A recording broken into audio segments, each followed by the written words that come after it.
इंसान, वीरान, बिखरी इमारतों की दास्तान और उनकी भूली हुई कहानियां।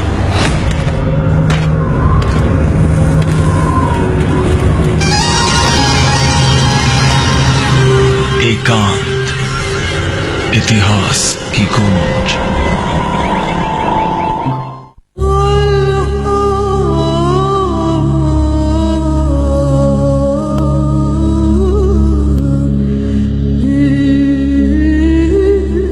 इतिहास के अनंत ज्ञान कोश में एक नाम है, बिष्णुपुर,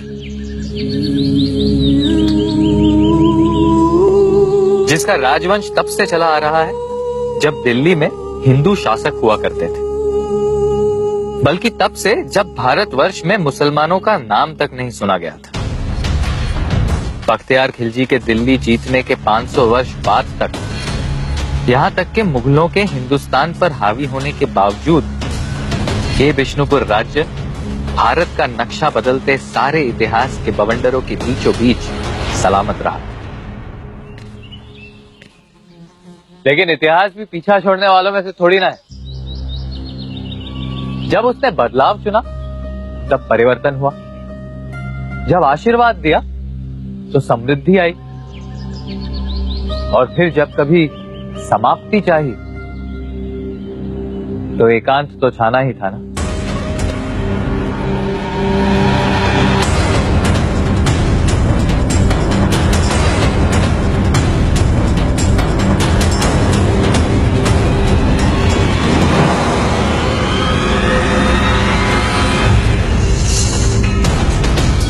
कोलकाता से उत्तर पश्चिमी दिशा में लगभग 150 किलोमीटर दूर है शहर बिष्णुपुर, जो करीबन 800 सालों तक बिष्णुपुर राज की राजधानी हुआ करती थी।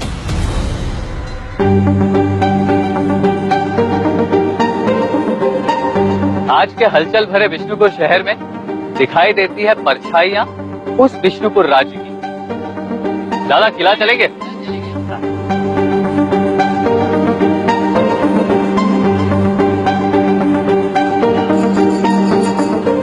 आधुनिक बिष्णुपुर के गली कूचों में इसके उज्जवल इतिहास की झलक नजर आती है।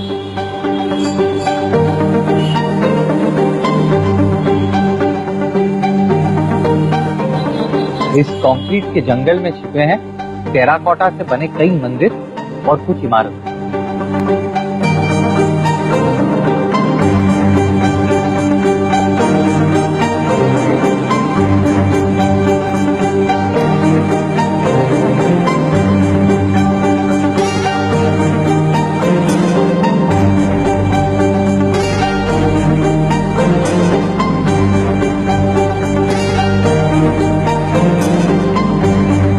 इनमें से कुछ तो ढूंढने पे मिल जाती है, पर कुछ ऐसी भी है जो यहाँ के लोगों तक को नहीं मिलना चाहती।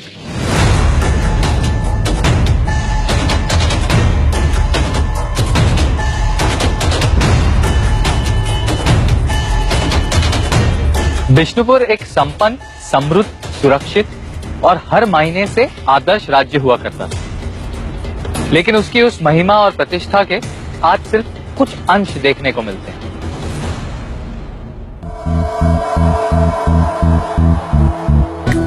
इनमें सबसे ज्यादा प्रसिद्धि और तारीफ मिली है यहाँ के कई सारे मंदिरों को, जो विष्णु भगवान को समर्पित हैं और जिनमें टेराकोटा को इस्तेमाल कर अद्भुत कारीगरी की गई है। और ये सारे मध्यकालीन बंगाल की कलात्मक उपलब्धि के बेमिसाल प्रतीक हैं। यहाँ आने पर ही पता चलता है कि ये मंदिर तो सिर्फ बिष्णुपुर राज्य के फूल हैं, उसकी जड़ें तो बहुत प्राचीन हैं। Bishnupur is the oldest place. Bishnupur Bengal के दक्षिण पूर्वी हिस्से में स्थित एक बहुत प्राचीन जगह है। इसकी प्राचीनता हाल ही में कोलकाता विश्वविद्यालय द्वारा की गई जांच पड़ताल से भी प्रमाणित होती है। यहाँ के राजाओं को मल्ला नाम से बुलाया जाता था। मल्ला का संस्कृत में अर्थ होता है कुश्ती। इससे पता चलता है कि यहाँ के राजा शूरवीर योद्धा थे। इसी वजह से इन राजाओं के नाम के साथ मल्ला का खिताब जोड़ दिया गया और उनके साम्राज्य को मल्लव भूमि या माला भूम के नाम से भी जाना गया।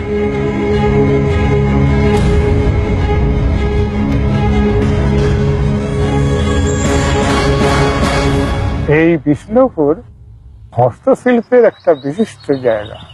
হ্যাঁ, এবং যেমন টেরাকোটাগুলো হচ্ছে বিভিন্ন শিল্প আছে। जगहों की स्मृति अक्सर लिखित इतिहास से पुरानी होती है।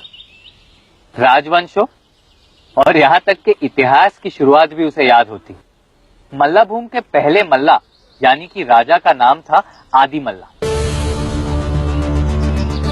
गोपालदा बताते हैं कि मल्ला भूम और उस मल्ला राजवंश के स्थापित होने की यहाँ के मुंह ज़बानी याद इतिहास में कई कहानियां हैं और हर कहानी के कई वर्णन हैं।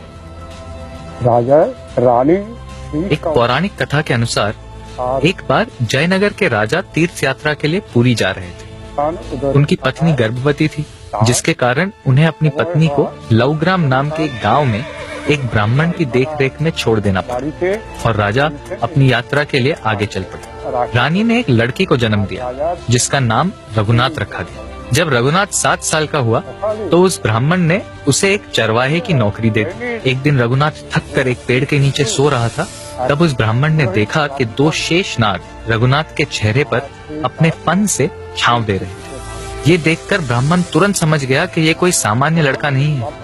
कुछ समय बाद इस बालक ने उस राज्य के राजा को अपनी विशेषताओं से प्रभावित कर दिया और राजा ने रघुनाथ को उस राज्य का राजा बना दिया और ये राजा प्रख्यात हुए आदिमाला के नाम से, जो बिष्णुपुर के पहले राजा माने जाते हैं। Pradyumnapur became the capital. आदिमल्ला के राज्य की पहली राजधानी रही प्रद्युम्नपुर। फिर पास की जगह जयपुर राजधानी बनी, जिसके बाद माना जाता है कि 10वीं शताब्दी में आदिमल्ला के वंशज जगत मल्ला ने राजधानी जयपुर से हटाकर विष्णुपुर बनाई। From Jaipur to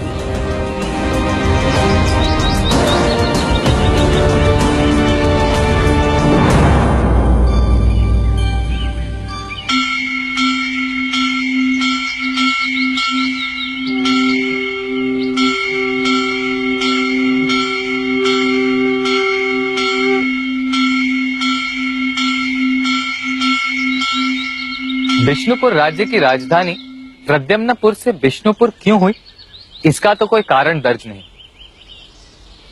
लेकिन जैसा कि हमेशा होता है, यहाँ पर भी इतिहास के खाली पन्नों को भरने के लिए कहानियों की कमी नहीं है। ऐसा माना जाता है कि हमारी पूर्वजों ने जो कहावत है यहाँ का, घना जंगल हुआ करता था यहाँ पर, घोर जंगल, जहाँ पर न इंसान रहता था न पंछी रहता था। फिर क्या राजा जगतमल जी जो थे वो यहाँ पर विष्णुपुर में शिकार के लेकर चले आए वो, और कुछ लोग भी थे उसके साथ और शेर थे, कुत्ते भी थे। फिर वो अचानक घने जंगल में घुसते गए और घुसते घुसते घुसते एक दिन ऐसा हुआ क्या, जो सफेद एक पंछी हुआ करता था, तो सफेद पंछी उन कुत्तों को घायल कर दिया। फिर राजा ने ये क्या सोचा कि कौन सा ऐसी ताकत है कि हमारी कुत्तों को ये पंछी घायल कर रहा है बार बार। फिर राजा को सपनादेश हुआ क्या कि माँ ही माँ मृण्मयी हूँ, तुम यहाँ पर विष्णुपुर को राजधानी बनाओ और मेरा मंदिर यहाँ पर स्थापन करो और धूमधाम से मेरी पूजा करो।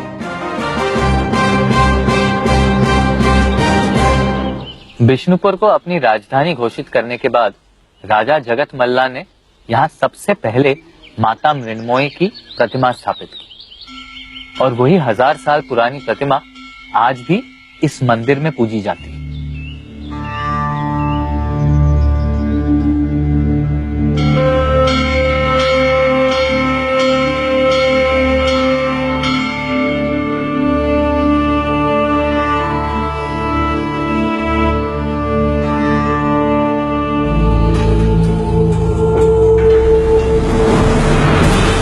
माता मृण्मयी मंदिर के ठीक पीछे एक खंडर है, जो लोग बताते हैं मल्ला राजवंश का राजमहल हुआ करता है। तब इसे हवा महल बुलाया जाता है।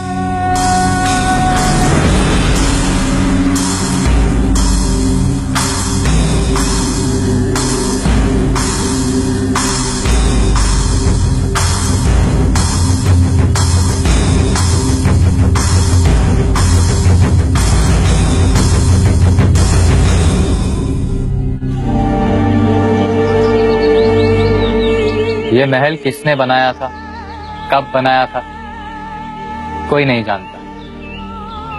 ये कैसा दिखता था वो भी किसी को नहीं पता। ना तो कोई फोटो है, ना कोई चित्र। काश ये ईंट की दीवारें बोल सकती। कहानी अपनी भी और विष्णुपुर की भी।